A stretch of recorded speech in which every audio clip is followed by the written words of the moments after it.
Boa noite a todos. Sejam bem-vindos ao quarto encontro de fisioterapia Einstein de pacientes graves Covid-19.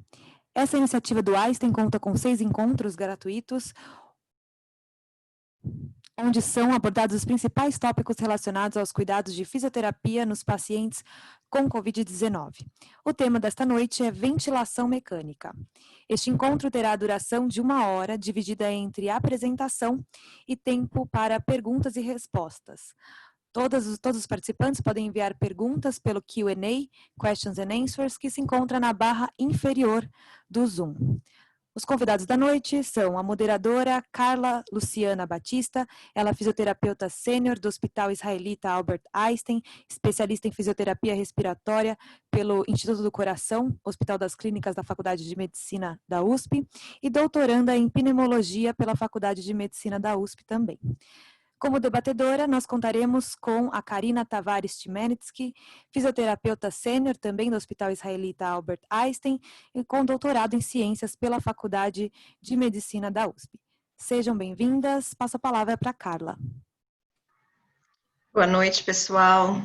Queria dar primeiramente boas-vindas a todo mundo. Sejam muito bem-vindos a mais esse encontro de hoje, para a gente falar de um tema tão importante que é a ventilação mecânica, né, que tem tantos fatores a gente prestar atenção, a gente se atualizar.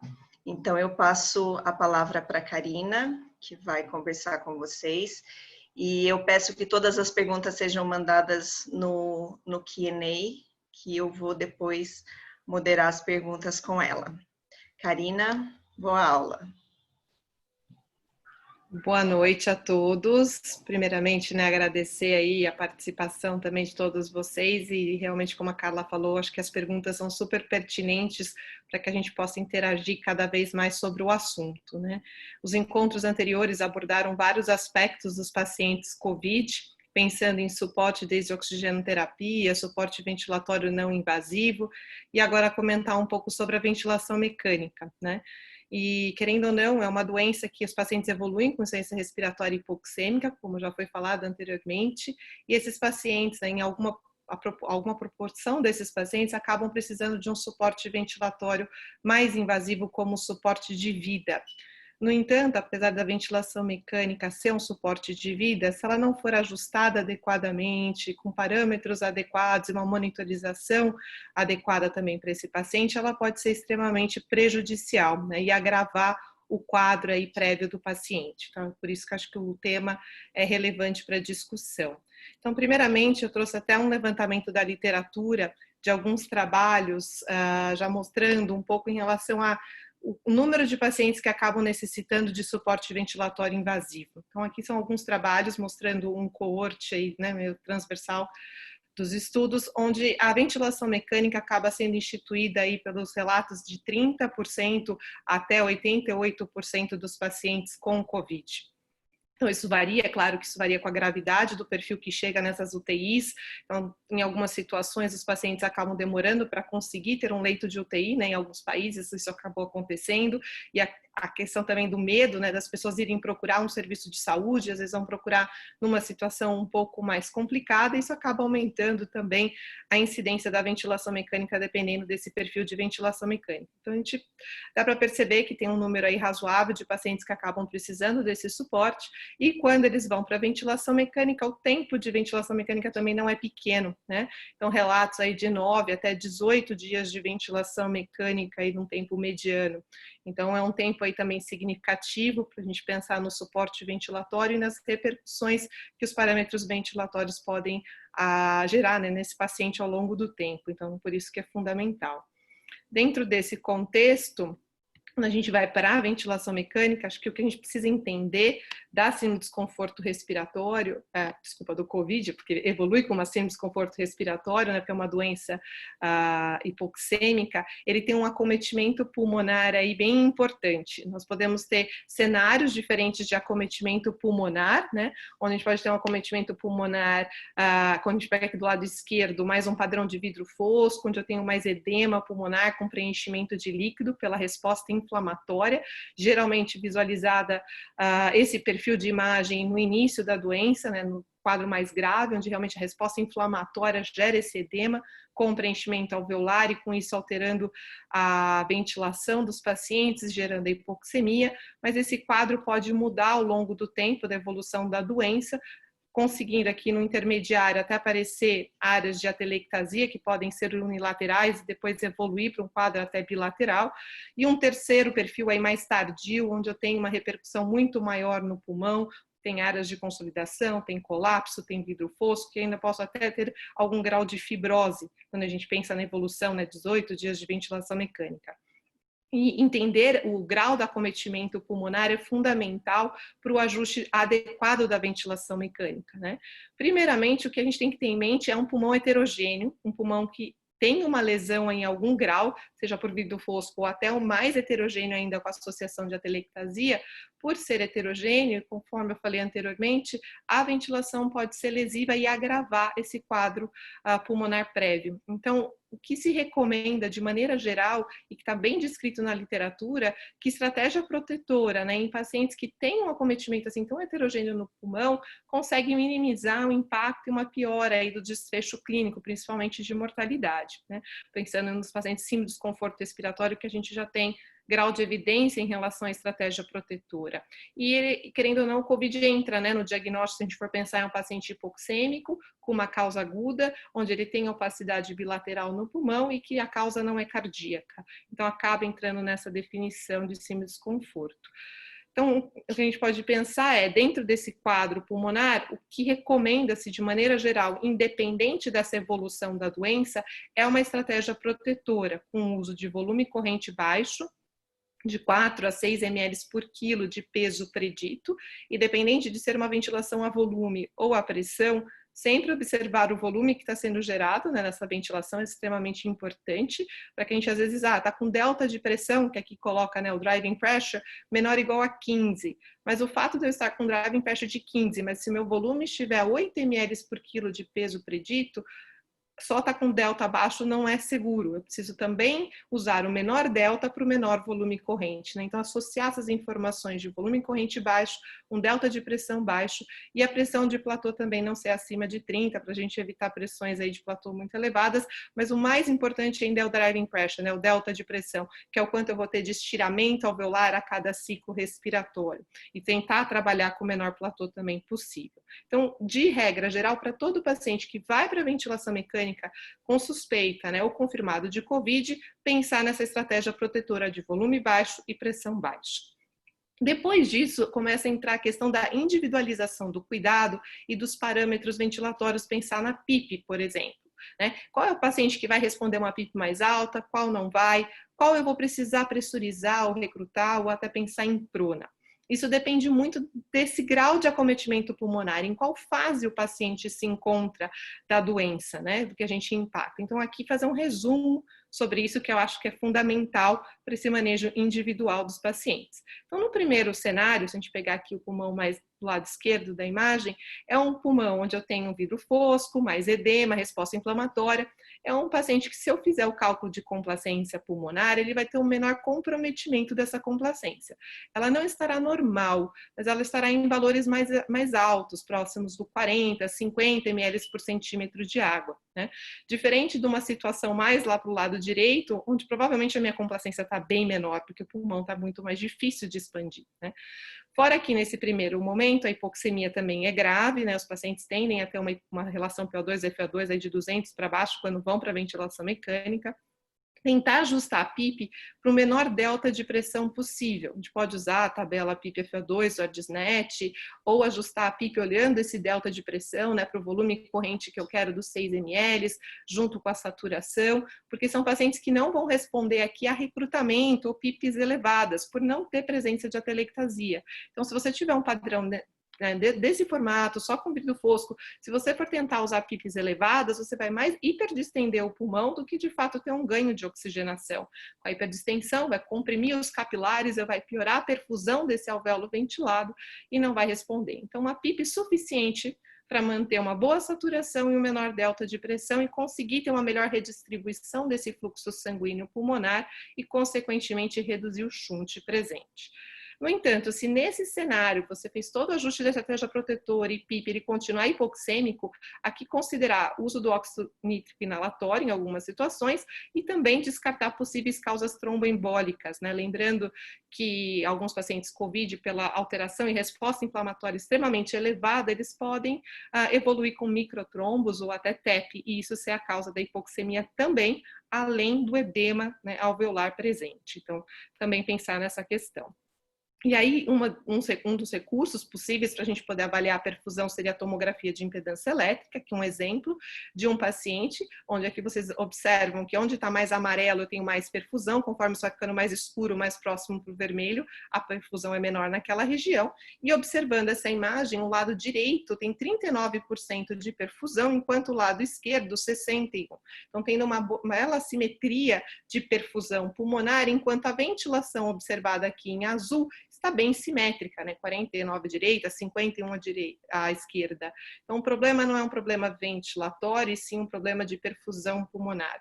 E aí começa a entender o porquê da hipoxemia. Então, uma das formas seria impedância, caso contrário, existem alguns trabalhos até com ultrassom, mas para conseguir uma triagem possível para TEP, por exemplo, ou se não, uma angiotomo, caso realmente tenha uma suspeita e o paciente tenha condições de fazer esse exame, para aí sim fechar o diagnóstico e direcionar o tratamento de maneira adequada, mas sempre ter isso em mente. Se seu paciente começar a ficar hipoxêmico, você aumenta a PIP, ele nitidamente começa a reter muito CO2, vale a pena pensar em dois cenários. Ou ele está hiperdistendendo muito com aquela PIP, realmente ele não está respondendo, e o quanto eu posso ou não ter de tromboembolismo pulmonar aí associado, ou até microtrombos, que podem estar presentes e piorarem com o aumento da PIP. Tá? Então vale a pena pensar sobre isso. No segundo cenário, né, onde o pulmão já começa a ter áreas de atelectasia junto com vidro fosco, então aqui a PIP já começa a ser um pouco mais elevada, ele respondeu uma PIP um pouco mais alta, moderada ou alta. Vale tentar aqui, se for unilateral, as posições laterais para tentar abrir essa unidade alveolar. Se for bilateral, já pensar até na possibilidade de posição prona, caso a relação estiver abaixo de 150, porque como eu tenho presença de áreas colapsadas, a posição prona vai me ajudar a abrir essas unidades alveolares para que eu tenha ventilação numa região que é mais perfundida fisiologicamente, que é a região dorsal do pulmão. E aí eu melhoro o shunt pulmonar e tiro o paciente da hipoxemia. Por isso que eu preciso ter área de colapso pulmonar bilateral posterior para se pensar em prona, assim como recrutamento alveolar. Se o paciente não melhorar com essas estratégias, manter hipoxêmico, aí pode-se considerar a manobra de recrutamento alveolar, além da posição associada, você pode até pronar e recrutar o paciente em prona para usar uma pressão de via aérea um pouco mais baixa, e também pensar se por um acaso não tem ou não associação de algum evento tromboembólico, né? Também sempre levar isso em consideração. No terceiro cenário, um pulmão pior, aí eu tenho um edema alveolar, uma baixa complacência, e aqui a complacência fica bem mais baixa, abaixo de 30 ml por centímetro de água, é um pulmão mais duro. Aqui ajustar a PIP também para o menor delta de pressão possível, pode-se pensar na manobra de recrutamento ou na posição prona para tentar reverter esse quadro.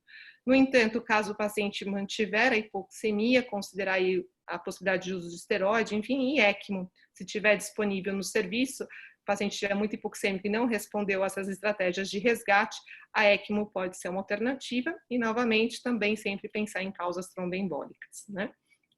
Bom, caso você não tenha tomografia, imagem, né, para poder te direcionar aí na estratégia ventilatória, já tem alguns trabalhos mencionando em relação ao papel aí do ultrassom, para a gente poder enxergar o parênquima pulmonar através do ultrassom beira do leito, baixo custo, sem radiação, fácil às vezes de ter ali nas UTIs, para poder enxergar esse acometimento pulmonar e até tentar entender, pronei meu paciente, ele não respondeu.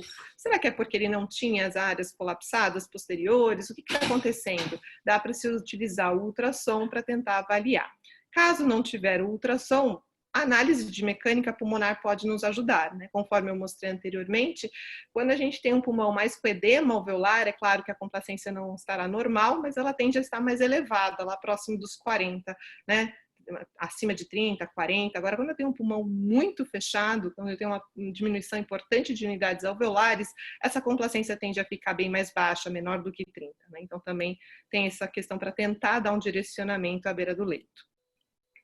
Em relação à posição prona, então, que a gente falou, só para lembrar das indicações, ela está muito bem clara na literatura, desde o estudo do ProServe em 2013, onde pacientes com síndrome de desconforto respiratório, com a relação PO2-FO2 abaixo de 150, permanecendo pelo menos 16 horas em prona, apresentam uma melhora significativa não só da hipoxemia, mas uma redução da mortalidade.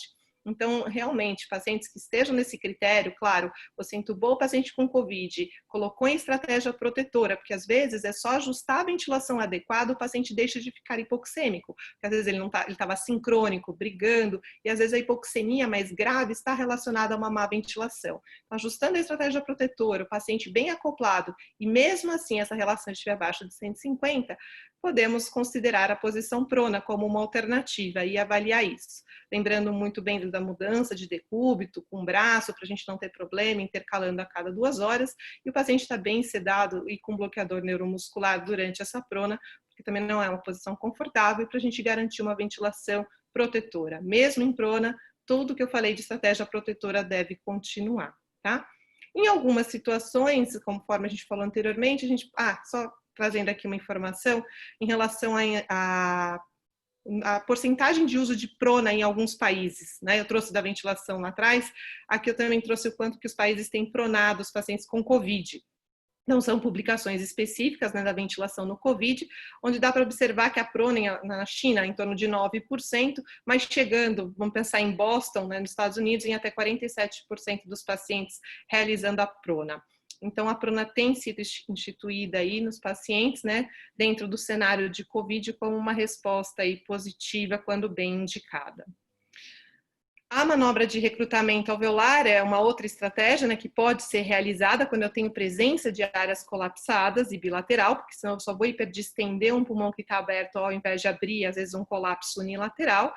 E nesses pacientes, às vezes eles têm instabilidade hemodinâmica, não a maioria, mas alguns cursam com instabilidade. Então, uma manobra de recrutamento que seja incremental, com passos graduais, para dar tempo de uma melhor adequação da hemodinâmica, para não ter um aumento abrupto, né? De repente uma PIP de 35 à beira do leito, sem ter esse aumento gradual, a repercussão hemodinâmica é muito maior. Então, fazer esse aumento gradual, você consegue ter uma melhor resposta, uma melhor adequação da parte hemodinâmica para poder fazer isso à beira do leito.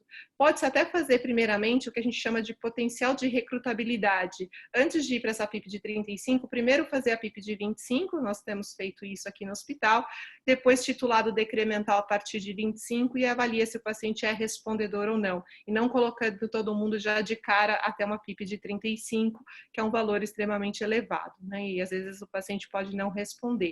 Mas o que vale de recado no recrutamento alveolar é que se você indicou recrutamento, pensar em como titular essa PIP de maneira decremental, de uma maneira que você consiga manter esse pulmão aberto pelo benefício do recrutamento e que ele não se feche novamente, ou através de imagem, impedância elétrica, tomografia, ultrassom, ou pelo simples cálculo da complacência estática decremental em modo volume controlado, escolhendo a PIP para melhor complacência, né, que é viável ser realizada em qualquer instituição, certo?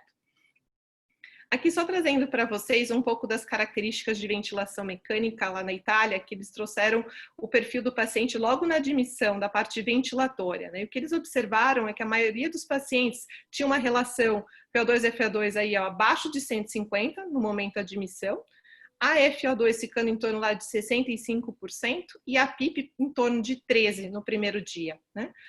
Em Boston, mais recente, eles trouxeram um pouco a evolução em até 5 dias de ventilação mecânica, aqui da relação PO2-FO2, iniciando ligeiramente abaixo de 200. É claro que você tem pacientes logo na admissão, até com uma relação rapidamente revertida um pouco mais alta, mas a grande maioria abaixo de 200.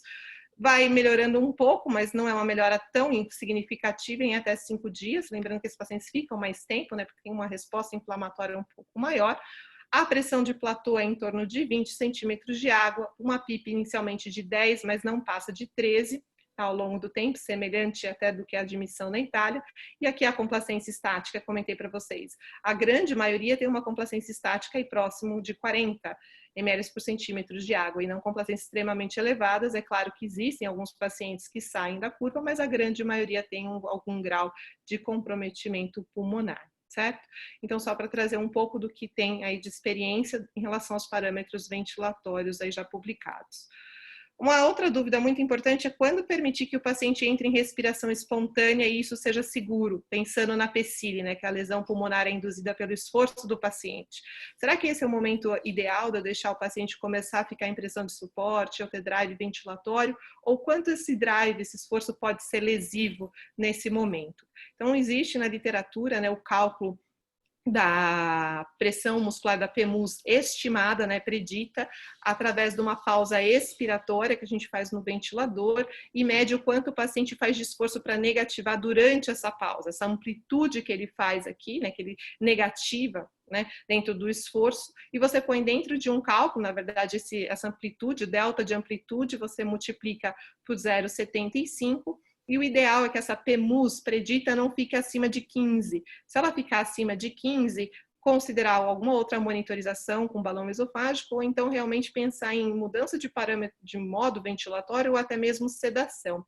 Alguns discutem até a questão do bloqueador parcial para diminuir o drive ventilatório do paciente, para justamente não gerar uma lesão. Mas se você monitorar essa parte desse esforço respiratório, né, nessa fase de transição para o modo espontâneo, você pode saber se aquele momento está sendo seguro e não está gerando lesão para o paciente, porque às vezes ele está em suporte, faz um volume corrente absurdo, né, extremamente elevado, mesmo com suporte baixo. Então é uma forma da gente avaliar o quanto aquilo está ou não sendo seguro naquele momento. Então é uma ferramenta aí para a gente realizar à beira do leito, sem precisar de um recurso adicional, né? Dentro da parte espontânea, uma outra dúvida, mas para a gente encerrar e começar as perguntas, é a questão de quando e como fazer o desmame, né, dos pacientes. Quando iniciar um desmame dos pacientes com COVID? Primeiramente, a regra acho que é seguir o que a gente já faz nos pacientes em ventilação mecânica de maneira geral, né? É importante a avaliação diária para sempre avaliar o porquê que meu paciente ainda está no suporte ventilatório e tentar reverter essa causa. Um grande problema no COVID é que a primeira pergunta, que é a resolução da causa da ventilação, ela não está totalmente resolvida, por a gente não ter o tratamento total aí do COVID.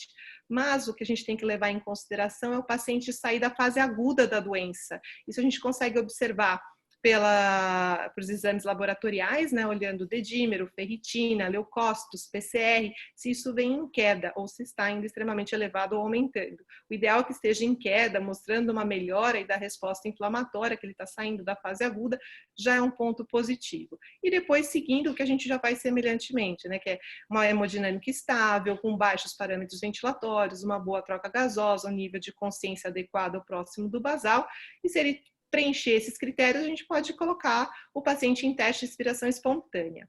A única coisa é que para a COVID recomenda-se que o teste de expiração espontânea seja realizado em pressão de suporte e não tubo T, tá? Para a gente poder evitar aí o risco de aerolização e contaminação da equipe. Então, fazer esse teste de expiração espontânea, além de maior segurança, em pressão de suporte. E lembrando que esses pacientes são pacientes de alto risco de evoluírem com insuficiência respiratória aguda pós-extubação, né, e acabarem reintubando. Então, a importância, muitas vezes, de avaliar esse paciente em relação ao suporte ventilatório, seja por ventilação não invasiva ou, se possível, dependendo da UTI que você trabalha, até o catéter nasal de alto fluxo, como algum suporte ventilatório pós-extubação, para uma forma preventiva e evitar que esse paciente seja reintubado.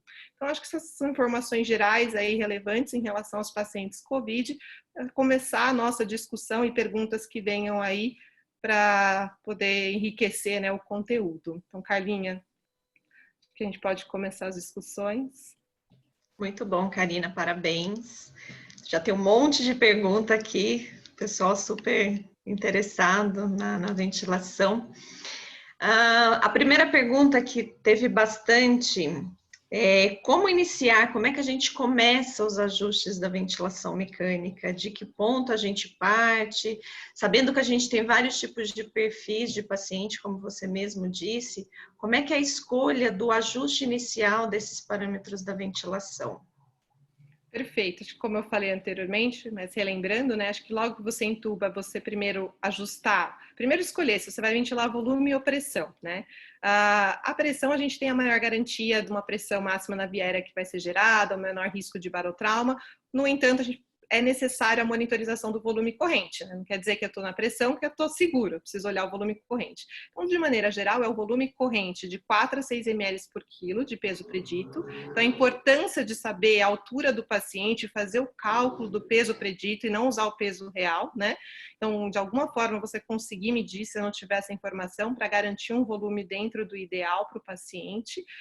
E ajustar lá o driving pressure para aquele volume corrente. Então, ficar monitorizando isso de maneira adequada. Se eu tiver em modo a pressão, muito importante a gente fazer pausa inspiratória, porque o delta da pressão controlada em pressão não necessariamente é o delta de pressão. A gente precisa de um fluxo zero. Então, fazer uma pausa inspiratória que seja de meio segundo, para eu ver qual que seria o platô real do paciente. Porque às vezes eu estou com uma pressão controlada de 18, por exemplo, mas aí quando você faz a pausa in, você vê que o delta de pressão é 15 para aqueles 6 ml. Então, também olhar isso para ajustar o seu volume corrente de maneira adequada. A grande dúvida, acho que vem em PIP e FO2. Acho que a PIP maior para todo mundo, né? A PIP, acho que inicialmente, eu acho que a gente tem que partir do seguinte raciocínio. A grande maioria dos trabalhos trazem uma média aí de PIP de 12 a 13, né? Que a gente observa, da grande maioria. Então, acho que dá para iniciar com a PIP de 12, você avaliar a gasometria desse paciente, olhar a saturação. Se você vê que ele está desaturando e fala, poxa, será que eu tenho que aumentar a PIP? Eu posso usar a tabela PIP-FO2, né, do ArdSNet, subo a minha PIP e eu vou olhar com segurança o volume corrente que isso está gerando. Se eu aumentei a PIP de 12 para 14 e o meu volume corrente caiu, isso nitidamente está mostrando que eu estou provavelmente hiperdistendendo o meu pulmão. Eu não estou tendo benefício do aumento da PIP. Né? Então, isso é já um olhar que eu posso ter inicialmente até antes de uma gasometria. E olhando a saturação do paciente.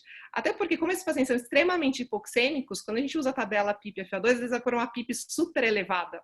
E se ele não tiver colapso, tiver na fase inicial de só vidro fosco, edema, muito provavelmente aquela PIP alta vai hiperdistender, não vai ser benéfica. Mas a gente consegue observar pelo volume corrente. Então, na hora que você está ali do lado, começa em 12 de PIP.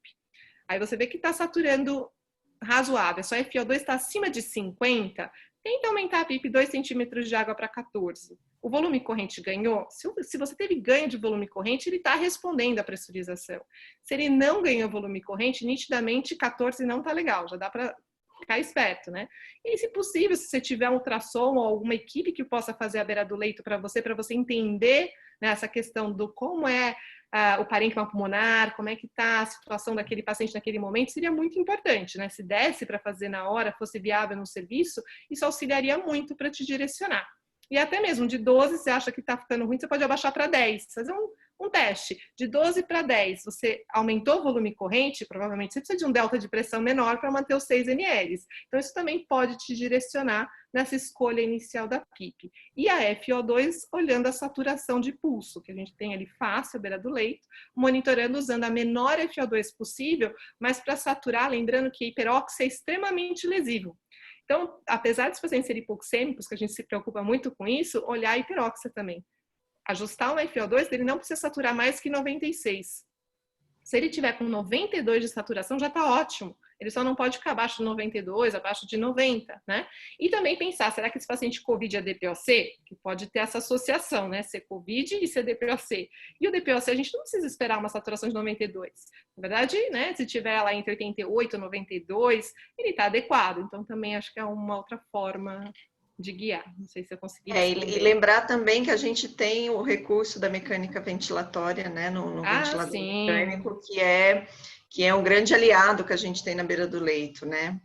Eu acho cálculo de mecânica de complacência, Exatamente. resistência, porque é bem isso, você já vai olhar a complacência. A complacência estiver próxima lá dos 50, nitidamente o pulmão tá bom. Você aumenta a PIP, calcula a complacência de novo, né? Então, a mecânica pulmonar, acho que complacência, resistência, você fazer essa pausa do delta de pressão para o drive, tudo isso é extremamente importante, né? Acho que precisa ser resgatado na ventilação, não só no início, como durante todo o manejo da ventilação.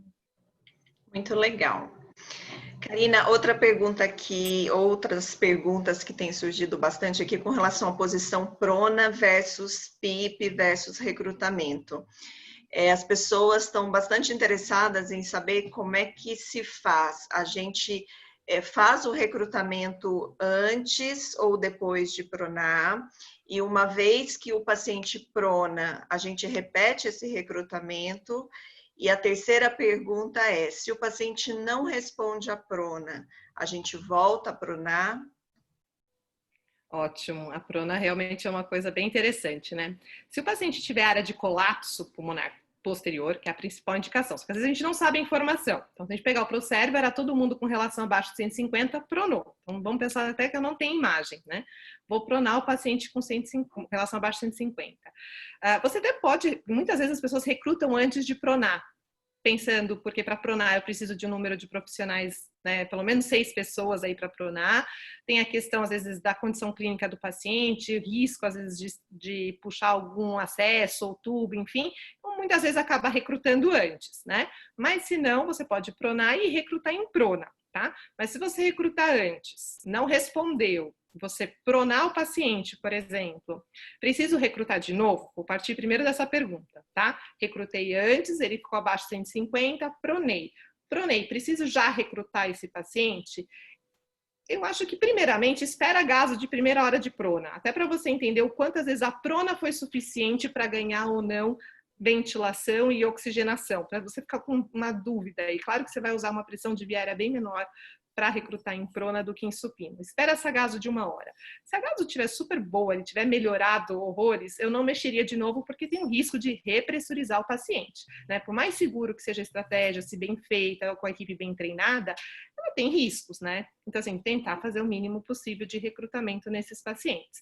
Então, pega, espera a gaso. Agora, se a gaso melhorou só um pouco, não foi muito considerável esse aumento, enfim, pressuriza de novo, acho que vale a pena pressurizar, e retitula a PIP. Muito provavelmente essa PIP tende a ser mais baixa do que em supino. Então, isso tem que tomar um cuidado, porque a hora que você volta para supino, pode ser que essa PIP não segure o pulmão aberto. E aí você tem uma piora da oxigenação em supino e tem que pronar. Mas tudo bem, se ele respondeu, ele responde a prona, você faz uma nova prona, né? Agora, se você não fez nada de recrutamento antes, ok? E aí você pronou. E ele não melhora, não responde, antes de despronar, eu pressurizaria esse paciente em prona, né? Se possível, pressurizaria ele para retitular a PIP. Se você tiver um ultrassom, que a gente já falou várias vezes, mas se tiver a possibilidade de ter um ultrassom para poder dizer se de fato um paciente não respondeu à prona, será que é porque ele não tinha área de colapso e por isso que ele não respondeu? Ou ele tinha colapso? Isso seria ótimo, porque você não vai ficar pressurizando à toa esse paciente, né? Então você faz direcionado por uma imagem. Mas se você não tem, vamos pensar, né, não tem condições, não tem habilidade, enfim, pressuriza de novo. Aí você pode pressurizar até PIP de 25, que é aquele potencial de recrutabilidade, não precisa ir até 35 de cara, e ver se o paciente tem melhora da oxigenação. O que é essa melhora que a gente pode observar?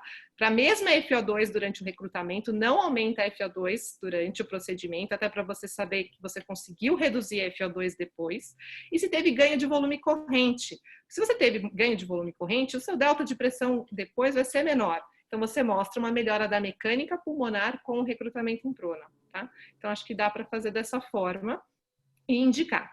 Paciente que não respondeu à prona, que você colocou, né? Aí, vou pronar de novo se ele não respondeu? É isso a pergunta, Carla?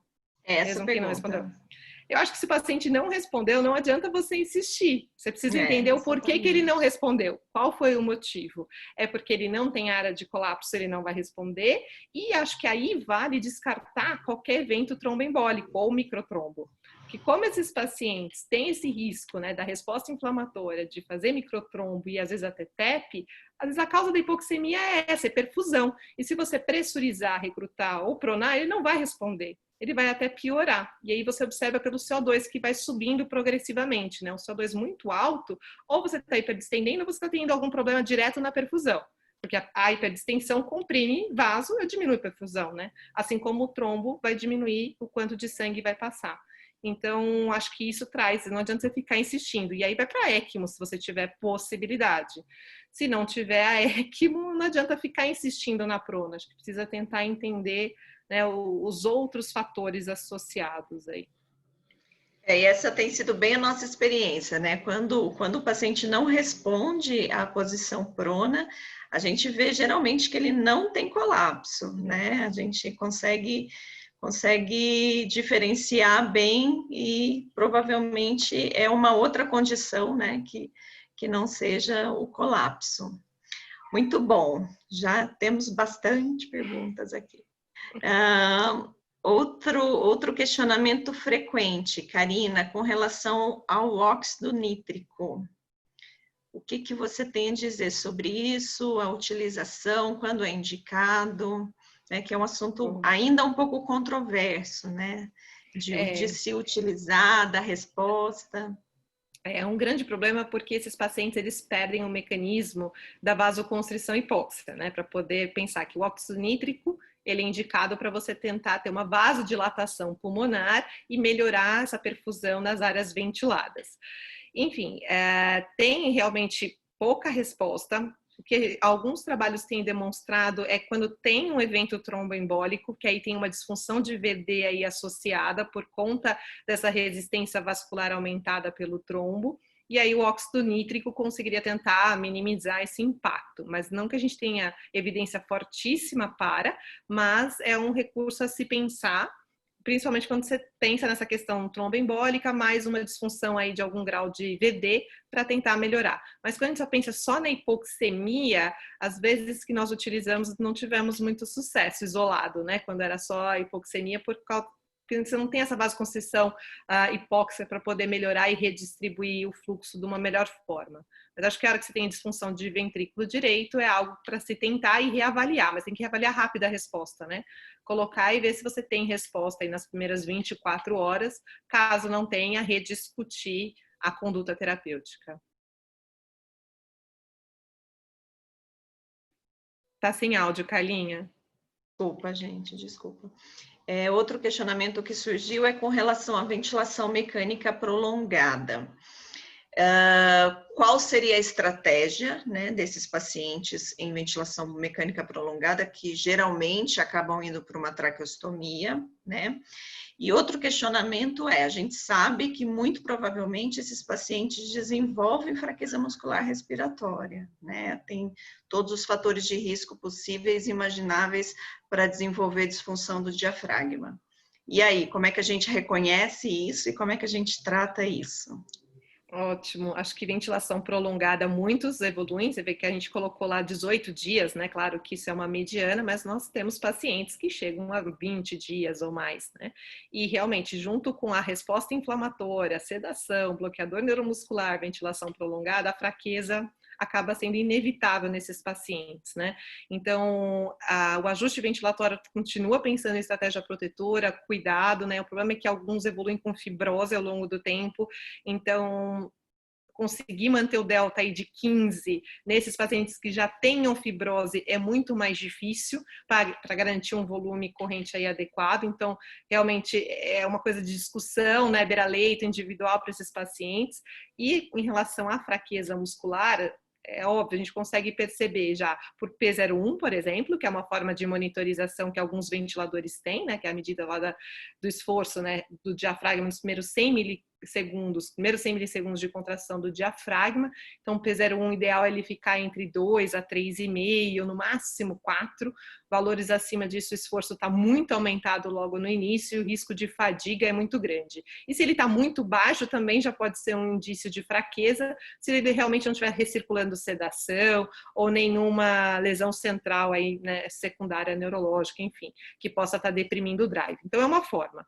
Outra é aquela medida que a gente fez da PEMUS, né, que eu coloquei da pausa expiratória, a gente estimar a pressão muscular, que eu não preciso de ter nenhum recurso, eu fazendo a pausa expiratória do ventilador, conseguindo enxergar aquela curva, né, de descida de esforço do paciente, colocando na fórmula, eu consigo saber se o esforço está muito alto ou muito baixo. Se ele estiver muito baixo ou muito alto, que ele está fadigando, será que esse esforço alto é uma fraqueza? Apesar de ele fazer uma PEMUS alta, às vezes ele até tem força, mas ele não tem endurance, que às vezes pode ser um outro problema, né? O pico para força ele tem, mas a endurance para manter isso ao longo do tempo ele não consegue. Então você conseguiria monitorar dessa forma. Outra forma de monitorizar é você fazer medidas de TI, enfim, em situações específicas, às vezes não tem jeito, mas se não a própria diafragma, né? A gente pode fazer da mobilidade do diafragma com ultrassom. ultrassom consegue fazer a espessura do diafragma, né, e a mobilidade, a gente vai falando, né, quantas vezes a gente pode inserir o diafragma junto com a monitorização, né? Enfim, a gente usar para poder ver essa mobilidade e a espessura, porque se a gente tiver pensa bem, uma P01 que está alterada, ou uma PEMUS alterada, associada a uma mobilidade reduzida do diafragma, né? A espessura, é claro que é ele com ele mesmo ao longo do tempo, mas a mobilidade a gente consegue saber se está reduzida ou não. Você associando esses fatores, você fala, provavelmente a causa é uma fraqueza muscular respiratória que eu preciso reverter. Eu vou precisar treinar, não tem jeito. Eu vou precisar fazer algum grau de treinamento muscular com esses pacientes, nem que seja períodos de nebulização, porque a gente não é nebulização, mas o umivente, né? Por causa do Covid, para não ter risco de aerolização, então usando um filtro na tráqueo, esses períodos é uma forma, de uma certa forma, da gente colocar algum grau de treinamento. Mas às vezes estão tão fracos que a gente pode associar a eletroestimulação diafragmática. E aí olhar com ultrassom para ver se eu consigo ter ganho da mobilidade diafragmática à hora de fazer o estímulo elétrico. Então, fazer esse treinamento para que eu consiga tirar o paciente do suporte ventilatório, que ele consiga ficar fora do ventilador no filtro cada vez por um tempo mais prolongado e realmente sair totalmente desse suporte ventilatório, né?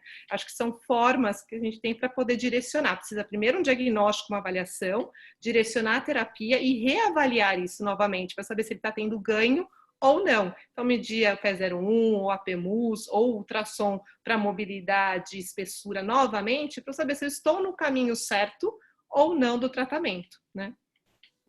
E o paciente, à medida que ele vai ganhando, né, ele vai conseguindo ficar cada vez mais fora da ventilação mecânica e a reavaliação, né, se faz necessária para a gente conseguir ver se esse músculo está conseguindo recuperar, uma vez que a gente tem muito bloqueador neuromuscular, muita sedação, né, então temos que ficar de olho nesse sentido. E você falou sobre a gente utilizar o umivente, né, na traqueostomia, e essa foi uma das perguntas também que teve bastante, com relação à proteção de filtros, como que se dá essa questão de posicionamento de filtro, que tipo de filtro se utiliza, e falando ainda em proteção, os cuidados que a gente tem que ter com a extubação, enquanto profissionais, né, de saúde, pensando nos aerosóis que podem surgir. Falar um pouquinho agora da proteção para a gente. Isso independente de tráqueo ou não, é isso? Filtro de maneira geral? De maneira geral. Tá, perfeito. Eu acho que realmente a proteção, né, pensando em filtro, é fundamental, não dá para a gente utilizar caneca aquecida, enfim, então tem que ter filtro. Pensar que o filtro, a gente tem o HME, mas que precisa pensar se esse seu HME é um HME que só realmente trocador de calor e umidade, ou se ele também é barreira, que é o HMEF, que aí ele é um filtro barreira associado, então minimiza, né, que bactérias e vírus passem para o circuito. Se for só HME, isso não vai ser suficiente. E um filtro barreira, que precisa, um filtro EPA, na entrada do ventilador, né? Na hora que o paciente, né, do ramo expiratório que vai entrar no ventilador, ali próximo do ventilador, você utilizar um filtro EPA, para evitar que esse ar contaminado entre no ventilador e depois você vai utilizar com outros pacientes, enfim, minimizar isso. Fora que, como você está com filtros, o profissional, acho que como foi falado em todos os outros encontros, né? Acho que o profissional que vai atender qualquer paciente COVID precisa estar totalmente paramentado, né? Desde gorro, óculos, ou face shield, a N95, avental, luva, para que ele esteja protegido, né? Então, o filtro é importante. Quando vai para a traqueostomia, a gente utiliza o umivente ou o HME, que são filtros específicos para tráqueo, para que não pese demais nessa traqueostomia, não a nebulização, para poder ter essa segurança. Então, acho que é importante essa questão dos filtros. E a outra questão que você falou de segurança, desculpa, Carlinha, além dos filtros. Tá sem áudio de novo, Carlinha, desculpa. Desculpa. Na extubação, quais são os perfeito. Cuidados que a gente tem que ter na extubação? Perfeito. A extubação, acho que tentar evitar ao máximo, né? Uma das coisas que a gente até tem indicado é o uso de lidocaína. Ela por si não vai abolir a tosse, até porque não é esse o objetivo, senão o paciente até vai perder a proteção aí de via aérea, mas tenta minimizar a crise de tosse. Acho que a orientação para o paciente é fundamental, para que ele fique calmo, respire fundo, não peça para ele tossir, né, na hora do procedimento, uma boa higiene nas vias aéreas antes de extubar. E o que a gente também tem feito de cuidado de proteção para o profissional, além dele estar paramentado, igual eu falei, não adianta, tem que ser um procedimento onde ele seja bem paramentado. A questão de a gente coloca uma máscara no rosto e tenta tirar o tubo por baixo dessa máscara, porque se ele tossir, ele tem a máscara ali, né? Apesar do profissional já estar paramentado, mas pensando se eu tiver algum leito um lado do outro, vai ficar ali mais contido em volta do paciente, caso ele tenha algum episódio de tosse. Então, você colocar uma máscara no rosto, ou a gente usa bag, ou pode até, se você quiser, a máscara cirúrgica, enfim, mas é que a bag já oferta oxigênio na hora que você tira, então torna isso mais seguro para dar alguma oferta de oxigênio e depois você direcionar se ele vai precisar ou não de oxigênio, mas fazer isso com segurança. Então, coloca a bag, tira a fixação do tubo, né? E aí tira o tubo. Uma coisa, deixa o filtro no tubo, desliga o ventilador antes, a hora que desligar o ventilador, tira o circuito e mantém filtro e tubo, porque se tossir o filtro está ali também,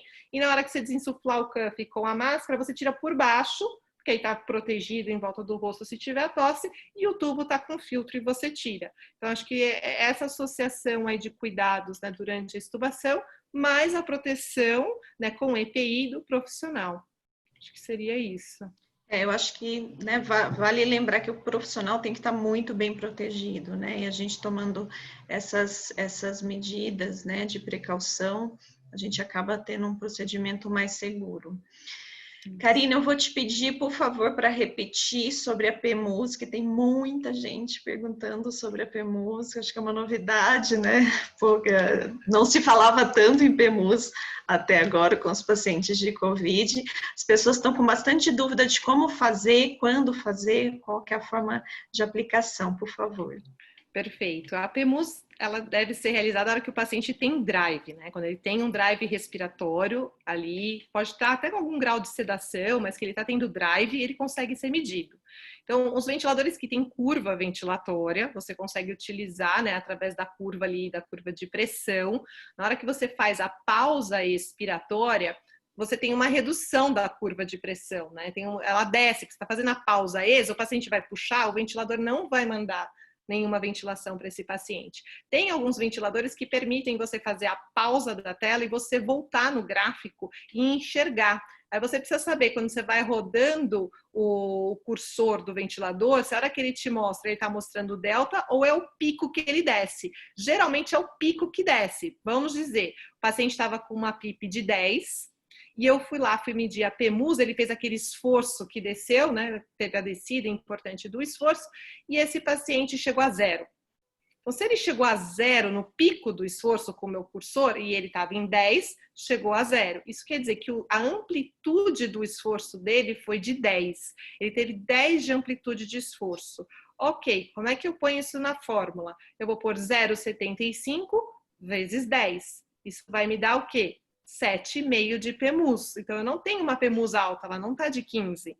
Então, eu não estou com uma PEMUS com risco, né, do paciente gerar uma lesão pelo esforço aumentado. Então, eu vou sempre avaliar. Agora, uma coisa importante é se ficar negativo. Vamos pensar que estava em 10 e o cursor te mostrar -1. E aí você tem que o quê? Somar aquele -1. Ele desceu 10 mais o -1. Então, a amplitude foi 11. Então, os valores negativos da PEMUS, na hora que mexe no cursor do ventilador, confunde as pessoas.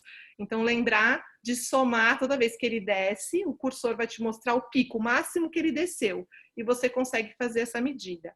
Alguns ventiladores têm a medida da força inspiratória negativa, que é o NIF, que ele faz a pausa ex e mede o esforço do paciente. O Bennett tem essa medida, enfim, alguns ventiladores têm a medida do NIF. E aí você pode usar, o NIF ele já te mostra a amplitude, porque ele te mostra o quanto ele desceu de pressão. E aí você consegue colocar esse valor na fórmula do 0,75, tá? Então fica mais fácil. Se você não tiver o NIF, realmente mexendo no cursor do ventilador na pausa ex, fazendo a pausa ex, aí expiratória de 3 segundos, você conta 1, 2, 3, é o suficiente para o esforço do paciente soltar e fazer essa medida.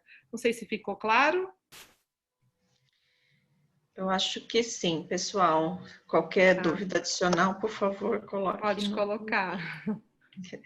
Outra dúvida, Karina, sobre o Cafilic teste. Se faz, se não faz, como é que está essa prática? Inicialmente, todo mundo, até nós aqui, tínhamos medo do Cafilic pelo vazamento, risco de contaminação, enfim. Mas o problema é que esses pacientes ficam um tempo, como a gente já comentou, né, prolongado na ventilação mecânica e o risco, e tem uma inflamação muito importante. Essa inflamação não é só pulmonar, é no corpo como um todo, inclusive se a gente for pensar na glote, ter edema de glote associado à inflamação. Então, tudo isso associado, esses pacientes podem ter o maior risco de evoluir com edema de glote na hora que estubar. Não quer dizer que eu vou fazer Cafilic para todo o COVID, não. Assim como a gente não faz para todo paciente de ventilação mecânica, né? Existem critérios na literatura de quem é o paciente de risco. Então, quem fica com ventilação mecânica há mais de 7 dias. Pronto, COVID, a grande maioria já se encaixa nisso. Não todos, mas a maioria. A cânula orotraqueal maior ou igual a 8. Tecido reentubado. Uma via aérea difícil na primeira intubação, sexo feminino, enfim, existem fatores de risco que já têm indicação do Cafilic. E aí, quando a gente pensa, né, quando a gente vai fazer o desmame do paciente, ele vai fazer o Cafilic, vai ter algum escape de ar. Mas quantas vezes, durante a ventilação mecânica, a gente não precisa reposicionar a cânula desse paciente? Porque às vezes saiu, precisa trocar a fixação, dar uma introduzida, e às vezes ele já está em suporte, ninguém vai curarizar esse paciente só para reposicionar. Até porque é um escape pequeno, que está ali próximo do paciente, não vai ter uma distância grande de aerosol, e o profissional está paramentado. Acho que aí, novamente, né, o profissional está paramentado durante esse momento. Para quem tem risco de evoluir com edema de glote, vale a pena fazer o Cafilic, porque é muito mais seguro você fazer do que, de repente, você tem que entubar um paciente com uma cânula 6 na urgência, ou não tem uma broncoscopia ali, e o paciente, por exemplo, não conseguir ser entubado. Então, aí vale muito o risco-benefício, né? Associada à proteção do profissional e à realização, porque é um escape pequeno de ar. Então, ele é válido para esse perfil de pacientes, né? Não todo o COVID, mas que preencha o risco. Muito bom. Outro questionamento com relação à higiene brônquica, né? Que alguns pacientes, como a gente sempre aspira fechado, né? Por uma precaução pelo risco de aerosóis, acabam evoluindo com secreção mais rolhosa, né? Em alguns casos, esses pacientes fazem até obstrução de cânula, né? Como a gente tem visto. E, na sua opinião, o que a gente poderia fazer para evitar a ocorrência desse problema? Eu acho que a higiene é fundamental. Acho que a gente precisa pensar que eu estou usando o TraqueCare, né? O TraqueCare, será que eu estou usando soro suficiente? Estou fazendo uma boa higiene brônquica no paciente para soltar a secreção? Estou entrando mais de uma vez e não só desce uma vez e volta? Enfim, acho que todo o cuidado da manobra de higiene, mais o uso do TraqueCare adequado, com soro, enfim, várias vezes é fundamental. Em algumas situações, se a gente observar obstrução de fluxo na curva do ventilador, e por mais que você tente aspirar esse paciente várias vezes, higiene, enfim, a obstrução não saia, dá para você ver que a curva de fluxo respiratório não zera, você às vezes aquela curva toda serrilhada, que tem algo no caminho, enfim, mas só o fato dela não zerar já é um chamativo, né? Você já arruma o tempo ESA, enfim, não zera, e se tiver com ETCO2 ainda, você vê aquela curva do ETCO2 inclinada, onde você está tendo alguma obstrução ao fluxo aéreo respiratório que o paciente não tinha antes. Então você fica, olha, será que é o filtro encharcado? Porque pode ser o filtro encharcado que não zera o fluxo, que está gerando resistência e está gerando o padrão obstrutivo no ETCO2. Se não for isso, será que o paciente não está acumulando essa secreção em volta do tubo? Né? E a Carlinha colocou, né, Carla?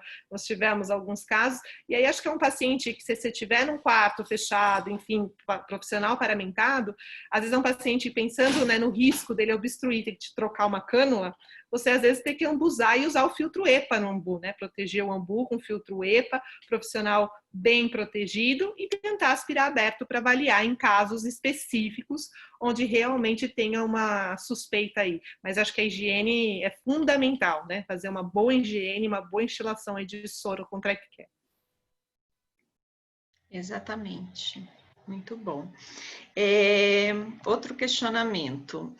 Uma vez que o paciente, a gente percebe que ele está em boas condições de oxigenação, já com uma PaO2 adequada, como é que seria o decremental da gente começar a retirar a PIP, da gente começar a retirar o suporte ventilatório desse paciente até ele chegar no teste de respiração espontânea, Karina? Então, essa é uma discussão também grande. Acho que a redução tem que ser bem gradual e devagar, justamente porque como a doença não está resolvida, às vezes tem surpresa de pequena redução da PIP e o paciente piorar. Então, o que a gente tem feito até na prática é reduzir de 1 em 1 centímetro de água a cada 8 horas, dar uma reavaliada, né, na saturação, na gaso, então ir devagar, né, porque se você pensar que a cada 8 horas você conseguir abaixar essa PIP 1 centímetro de água, em 24 horas você já abaixa 3 centímetros de água. Então, é uma redução até que adequada se o paciente responder bem, se ele estiver bem. Então, acho que tem que ser devagar e observando saturação, o CO2 e o magaso, né? Para fazer essa redução aí de 1 em 1 centímetro a cada 8 horas sem pressa. Acho que esse é o recado. Sem áudio, Carlinha. Desculpa, é que eu fico indo nas perguntas e desligo o áudio, desculpa. Dúvidas também, Karina, com relação à ventilação protetora, né? A gente fala muito em volume corrente de 6 ml por quilo de peso, de 4 a 6 ml por quilo de peso, mas algumas pessoas estão com dúvida, nem todos os pacientes a gente consegue fazer esses 4 a 6 ml de quilo por peso, principalmente quando o paciente está começando a acordar, está começando o desmame ventilatório. Como é que a gente deve proceder nesse caso? Acho que aí entra aquela história do esforço, né? Quando a gente faz o cálculo da PEMUS para saber se tem a PECILI, né? Que é a lesão pulmonar induzida pelo paciente. Esse volume de 4 a 6 ml, ele está muito bem documentado em ventilação controlada e não em pressão de suporte ainda, porque realmente o paciente tem um drive dele, tem uma outra alteração, às vezes a complacência até que já melhorou e está boa. Enfim, primeiro tem que reduzir o suporte o máximo possível, né? Usar a menor pressão de suporte possível para tentar alcançar esse volume corrente.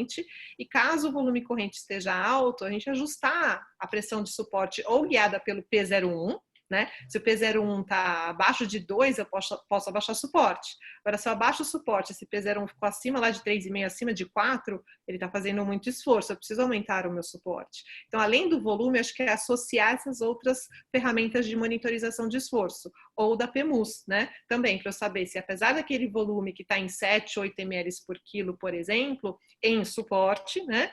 E se ele estiver dessa forma, eu avaliar a PEMUS. Se a PEMUS estiver abaixo de 15, estiver bem, ele não vai ter a lesão associada, tudo bem, dá para eu ficar tranquila em relação a isso, né? Agora, é bem isso, é quando ele vai para uma ventilação espontânea, onde já fica mais difícil. Agora, volume corrente acima de 9, mesmo em suporte, é um volume relativamente alto. Então, a gente tem que tomar cuidado, porque isso pode ser lesivo, mesmo em pressão de suporte. Ok. Eu acho que dá tempo só para mais uma pergunta. Teve uma pergunta bem específica que eu acho que é muito pertinente, porque muitas pessoas comentam bastante sobre isso, que é o clampeamento, foi a Vanessa que perguntou, de fazer o clampeamento do tubo orotraqueal no momento de desconexão, no momento de troca de dispositivos, de filtro. O que você acha com relação a isso, Karina? Essa é uma discussão, né, que muitos lugares tiveram, até se a gente for pensar diretrizes, né, guias sobre Covid. O problema do clampeamento do tubo é que toda vez que você clampeia, toda vez que você for trocar o filtro, se você for clampear, o tubo começa a gerar uma memória, né? Isso diminui o diâmetro, a alteração, pode alterar a ventilação. Então tem uma repercussão disso se você fizer a todo tempo. Outra questão é você conseguir clampear no momento certo, né, da ventilação. Para você não ter risco de fazer um barotrauma. Não só o momento certo, mas ter certeza que o paciente não vai fazer nenhum tipo de esforço. Porque se ele fizer esforço clampeado, ele vai ter risco, né, associado. Então é muito complicado. E você colocar para todo mundo, toda vez que você for trocar filtro, clampeia. Mas e aí? Ele tem drive? Não tem? Que momento? Isso tem riscos para o paciente. Porque você vai curarizar só para você clampear e trocar um filtro? Até porque se você curarizar, ele não vai ter respiração, não vai ter o aerosol, né? Enfim. Mas o problema é isso. Você vai pensar em clampear em quem não está curarizado. Só que o risco do paciente ter o drive e lesar já um barotrauma é enorme. Então, eu acho que aí, novamente, vai do bom senso. Você está paramentado, né? O profissional adequadamente paramentado. Desconectar. Primeiro, desliga o ventilador, né? Desliga para não ter o ar do circuito. Desconecta. Já deixa o filtro ali meio que preparado. Você faz uma troca rápida, volta o ventilador e está tudo certo. O paciente não vai ter uma grande disseminação de aerosol por conta disso. A hora que a gente atende um paciente fora da ventilação que tosse, ele dissemina muito mais no ambiente do que você pensar na hora do tubo numa troca rápida, né? Então, a disseminação de aerosol é muito maior com uma simples tosse. Então, tem muitas ressalvas sobre isso, o risco é muito grande. E lembrando que, na maioria das vezes que a gente faz isso, o paciente está sedado, né? Então, não tem muito risco. Não sei se a gente tem tempo para mais perguntas. Podemos continuar? Acho que deu, né, gente? São 8h30 já. Quero agradecer todo mundo que participou. A gente teve aí quase 500, agora estamos com quase 500 pessoas, então para a gente é um prazer enorme ter tanta gente interessada, né, em aprender mais, em melhorar a nossa prática clínica, né. Quero agradecer a todos vocês por ter dedicado esse tempo para estar com a gente, agradecer a Karina pela aula maravilhosa, e a gente espera vocês nos próximos, que é a semana que vem, tem mais 2 ainda pela frente. Boa noite a todos, muito obrigada. Boa noite, acho que a Camila vai fazer o fechamento aí, né? Isso, obrigada. Muito obrigada. Obrigada a todos. Karina, Carla, agradecemos a participação de todos. Nós tivemos hoje mais de 520 acessos. Na próxima semana nós teremos então apenas um encontro, que será na quinta-feira, dia 9/7. O tema será reabilitação pré e pós-alta hospitalar. Todos os participantes vão receber, ao final do último encontro, que será no dia 14/7, os links dos encontros editados. Também acontecerá isso com os certificados de participação. Serão enviados por e-mail após o último encontro. E nós pedimos que vocês permaneçam mais alguns instantes online para responder o questionário de avaliação do evento. O QR Code está na tela e a opinião de vocês é muito importante para que a gente melhore sempre. Uma boa noite a todos. Boa noite. Boa noite.